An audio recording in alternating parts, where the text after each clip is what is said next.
నేను రిక్వెస్ట్ చేస్తున్నాను, నేను శాంతి భద్రతలకు బాధ్యత కలిగే ఎమ్మెల్యేని, ప్రజల చేతిలో ఎన్నుకోబడ్డే ఎమ్మెల్యే కాదు. నేనేమి వేరే పరిస్థితి లేదు, నేను ఎవ్వరిని ఇబ్బంది పెట్టాను. నేను రిక్వెస్ట్ ఏం చేస్తున్నా, ఈ మా కార్యకర్తలు ఇలా వేలాది మంది ఉన్నా నేను ఎవ్వరిని రావద్దని పిలిపించే పోతాను. నా ఒక్కరికే మీ ఎస్కాట్లోనే పోయేసొద్దాం. ఓన్లీ 1% మీ ఎస్కాట్ ఓన్లీ 1% మీరు తీసుకొని రండి.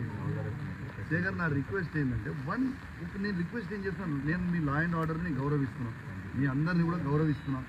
కాబట్టి నేను ఇంతసేపు కూడా ఓపికగా ఉన్న సిపి గారు కూడా పర్మిషన్ ఇస్తారని వెయిట్ చేస్తున్నాను. ఇది చేయకపోతే నేను ఒక్కరిని పంపురు, జస్ట్ 1%ని పంపురు. నేను ఒక్కరిని, నేను ఏమంటున్నా, ఇప్పుడు సవాల్ విసిరింది అయితే వాళ్ళే కదా చేయగలరు.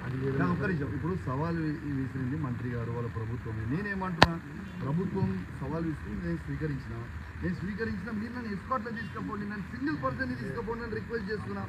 ఎందుకంటే నన్ను ప్రమాణం చేయలేదు, సింగిల్ పర్సన్ తీసుకుపోరాదు, విత్ ఫుల్ ఎస్కాట్ తీసుకొని పోండి. నా గన్మెన్ రారు, నా కార్యకర్తలు రారు, ఎవరు రారు, ఓన్లీ 1% వస్తాం. ప్లీజ్ దయచేసి కానీ కొంచెం దయచేసి మీరు అర్థం చేసుకోండి. కాదు, నేను అనేది ఏంటంటే నేనైతే మిమ్మల్ని ఇబ్బంది పెడతలేను కదా, మేమైతే ఏమి ఇబ్బంది, నేను ఒక్కనే వస్తా అంటున్నా. నేను మా కార్యకర్తలు ఒక్కరు రారు, నేను ఒక్కనే వస్తాను. 3,000 మంది కార్యకర్తలు ఉండగానే ఒక మాటతో ఇప్పుడు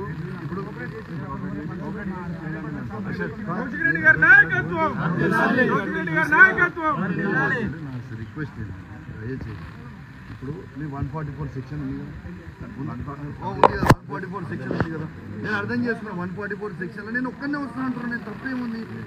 వాళ్ళు జస్ట్ వానికి వచ్చిన తర్వాత చేస్తాను. ఇప్పుడు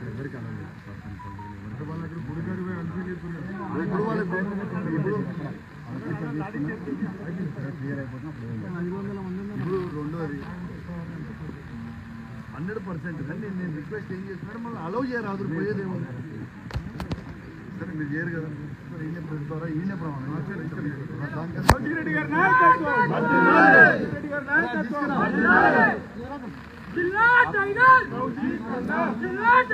కౌశిక్ కన్నా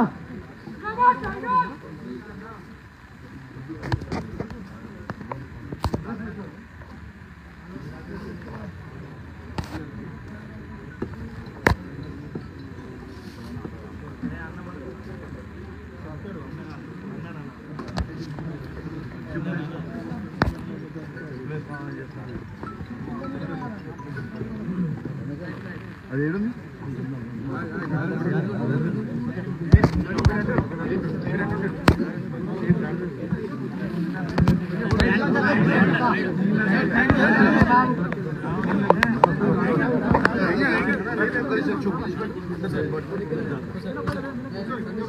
మీడియా సాక్షిగా నాకు పోలీసు వాళ్ళు అనుమతిస్తలేరు కాబట్టి ఒక బాధ్యత కలిగిన శాసనసభ్యునిగా నా నియోజకవర్గ శాంతి భద్రత దృశ్యాల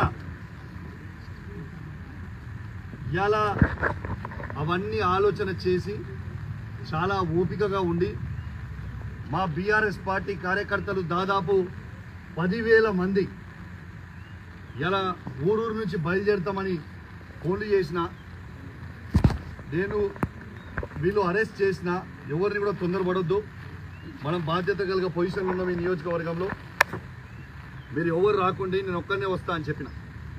నేను దయచేసి సీఏ గారిని కూడా నేను రిక్వెస్ట్ చేసిన, సీఏ గారు నేను ఒక్కనే పోతా, మీరు ఎవరు అవసరం దయచేసి నన్ను అలౌ చేయండి అని నేను సీఏ గారిని, ఏసీపీ గారిని, సిపి గారిని, ఏసీపీ గారిని, సీఏ గారిని, ఎస్ఐ గారిని అందరినీ రిక్వెస్ట్ చేస్తే, లేదు శాంతి భద్రతల కింద మీరు బయటికి పంపలేము అని వాళ్ళు అంటే, నేను వాళ్ళ మాట గౌరవిస్తూ ఉన్నాను, చట్టాన్ని గౌరవిస్తూ ఉన్నా. ఇలా ఇదే గుడిగా భావించి ఇవాళ పోలీసుల సాక్షిగా, యావత్ మీడియా సాక్షిగా ఇవాళ ఇక్కడనే స్నానం చేసి మన హనుమంతుని, కొండగట్టు హనుమంతుని పట్టణం తీసుకొని ఈయన్నే ప్రమాణం చేస్తా అని చెప్పి సందర్భంగా తెలియజేస్తూ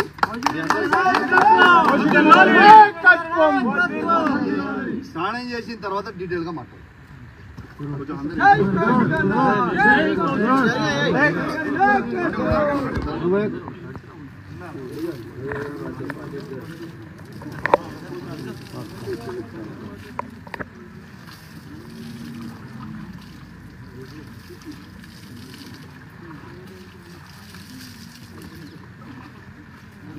నిజాయితీకి మారు పేరు నిజాయితీకి మారు పేరు కౌశిక్ రెడ్డి గారి నాయకత్వం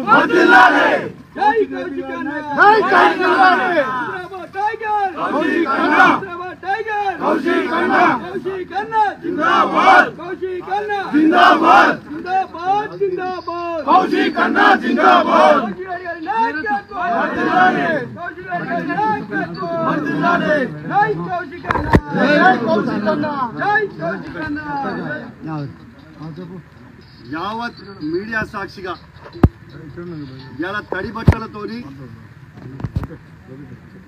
వెంకటేశ్వర స్వామి తిరుపతి వెంకటేశ్వర స్వామి కండువ కప్పుకొని హనుమంతుని కొండగట్టు హనుమంతుని విగ్రహం పట్టం చేతిలో పట్టుకొని ఇలా ప్రమాణం చేస్తా ఉన్నాను.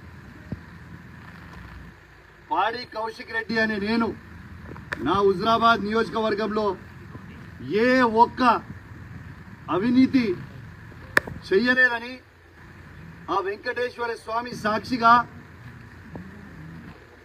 హనుమంతుని సాక్షిగా చెల్పూర్ హనుమాన్ స్వామి సాక్షిగా ప్రమాణం చేసి చెప్తా ఉన్నానని చెప్పి సందర్భంగా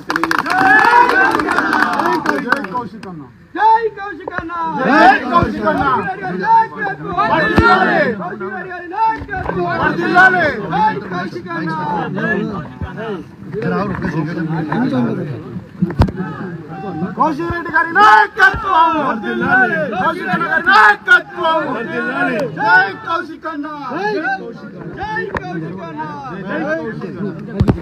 Ranjith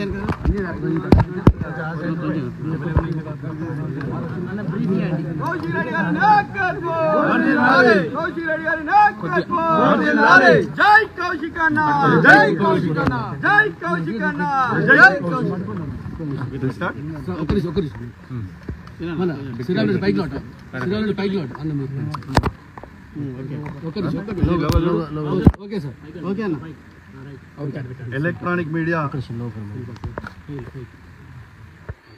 electronic media print media మిత్రులందరికీ కూడా పేరు పేరున నమస్కారాలు తెలియజేస్తా ఉన్నాను. యావత్ తెలంగాణ ప్రజలకి తెలవాలని ఒక బాధ్యత కలిగిన శాసనసభ్యునిగా ఆడికి చెల్పూర్ హనుమాన్ టెంపుల్కి లా అండ్ ఆర్డర్ ప్రాబ్లం అవుతుంది, దయచేసి మీరు పోవద్దు అని పోలీసు వాళ్ళు చెప్తే చట్టాన్ని గౌరవించి ఆడికి పోనీయకపోయినప్పటికీ నా ఇంట్లోనే వెంకటేశ్వర స్వామి తిరుపతి వెంకటేశ్వర స్వామి కండువ కప్పుకొని హనుమంతుని పటం పట్టుకొని ఇలా మీ మీడియా సాక్షిగా తడి బట్టలతోని స్నానం చేసి నేను ఎటు విధంగా ఎక్కడ కూడా నేను అవినీతికి పాలు పడలేదు అని ఇలా స్వయంగా నిరూపించిన అని చెప్పి సందర్భంగా తెలియజేస్తా ఉన్నాను. రెండోది, నేను నమ్మినంత దేవుణ్ణి బహుశా ఈ నియోజకవర్గంలోనే ఎవరు కూడా నంబర్ కావచ్చు, అంతగానో పూజలు భక్తి దేవుని మీద నాకు ఉంటుంది.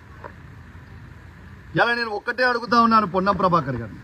పొన్నం ప్రభాకర్ గారు, మీరు అధికారంలో ఉన్నారు, మీరు సవాల్ విసిరినరు, మీ సవాల్ని నేను స్వీకరించి పోదామనే టైంలో ఈ పోలీసు వాళ్ళని పెట్టి నన్ను ఎందుకు అడ్డుకుంటున్నారని నేను అడుగుతా ఉన్నాను.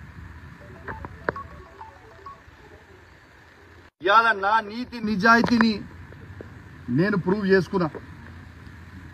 ఇవాళ ఎవరి కోసమో నీ కోసమో కాదు, ఏ ప్రజలైతే నాకు ఓటేసి నన్ను గెలిపించినరో ఆ ప్రజల కోసం నా నిజాయితీ తెలవాలని ఒక ఉద్దేశంతో ఇవాళ నేను పెట్టుకోవడానికి వచ్చి ప్రమాణం చేసినా అని చెప్పి సందర్భంగా తెలియజేస్తా ఉన్నాను. నేను పొన్నం ప్రభాకర్ గారిని ఒక్కటే చెప్తా ఉన్నా, మీకు ఫ్లై యాష్లో మీరు 100 కోట్ల అవినీతి చేసిరని నేను బహిరంగంగా చెప్పడం జరిగింది. మీరు ఎందుకు ఇయాలటి దాకా ఆ ఫ్లై యాష్ మీద మీరు స్పందిస్తలేరు? ఎందుకంటే మీరు అవినీతి చేసిరు కాబట్టే మీరు స్పందిస్తలేరా? నేను మరొక అవకాశం నీకు ఇస్తా ఉన్నాను. నిన్న చెప్పినా ఇవాళ కూడా చెప్తున్నా, మీ అందరూ రేపు నువ్వు పబ్లిక్ అవసరం లేదు, కార్యకర్తలు అవసరం లేదు, నీ కార్యకర్తలు అవసరం లేదు, పబ్లిక్ నువ్వు ఒక్కనివిరా, నేను ఒక్కనే వస్తా. నువ్వేం పెద్ద సీనియర్ ఏం కాదు. నువ్వు ఫస్ట్ టైం ఎమ్మెల్యే, నేను ఫస్ట్ టైం ఎమ్మెల్యే. ఇద్దరం కలిసి పోదాం. నువ్వు ఈ 100 కోట్ల అవినీతి చెయ్యలేదని ప్రమాణం చెయ్యి. నేను నీకు బహిరంగంగా క్షమాపణ చెప్తా. ప్లస్ నువ్వు ఫ్లై యాష్తో పాటు ఓవర్లోడ్ లారీలను ఎందుకు ఆపుతలేరు, ఆ ఓవర్లోడ్ పోయే లారీలో నాకు ఒక్క రూపాయి కూడా నేను తీసుకోలేదు, నాకు సంబంధం లేదు అనేది నువ్వు ప్రమాణం చేయాలి. ట్రాన్స్పోర్ట్ మినిస్టర్గా నువ్వు ప్రమాణం చేస్తే నేను క్షమాపణ చెప్తా. ఓవర్లోడ్ లారీలు పోతలేవు అని చెప్పే ధైర్యం, దమ్ము ధైర్యం నీకుందా? రెడ్ హ్యాండెడ్గా నా దగ్గర ఉంది, నేను చూపిస్తా.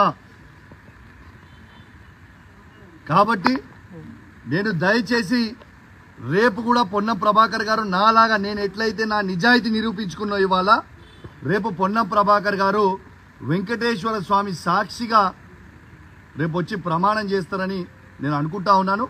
రేపు నేను మాత్రం ఖచ్చితంగా అపోలో టీటీడీ వెంకటేశ్వర స్వామి టెంపుల్ దగ్గరికి నేను ఖచ్చితంగా పోతాను. రేపాడ నీకోసం 11 గంటలకి వెయిట్ చేస్తాను. మీరు ఖచ్చితంగా వస్తారని ఆశిస్తా ఉన్నాను. ప్రభుత్వం మీదే, పోలీసు వాళ్ళతో నన్ను అరెస్ట్ చేపియొద్దు, మీరు కూడా అరెస్ట్ కావద్దు. మీరు ఎందుకంటే ప్రభుత్వం మీరే, మంత్రి మీరే, ఏం లొల్లి లేదు. మొత్తం సెక్యూరిటీ పెట్టు, అందరినీ సెక్యూరిటీ పెట్టుకొని మన ఇద్దరమే పోయేసొద్దాం. టెంపుల్ లోపలికి పూజారీలు ఉంటారు, ఆడ పోయేసొద్దాం. తడి బట్టలు ఇద్దరం ఆడనే గుడిలోనే స్నానం చేద్దాం, ఇద్దరం లోపలికి పోయి ప్రమాణం చేద్దామని తెలియజేస్తా ఉన్నాను. నేను సిపి గారిని ఇంకొకటి కూడా కోరుతా ఉన్నాను.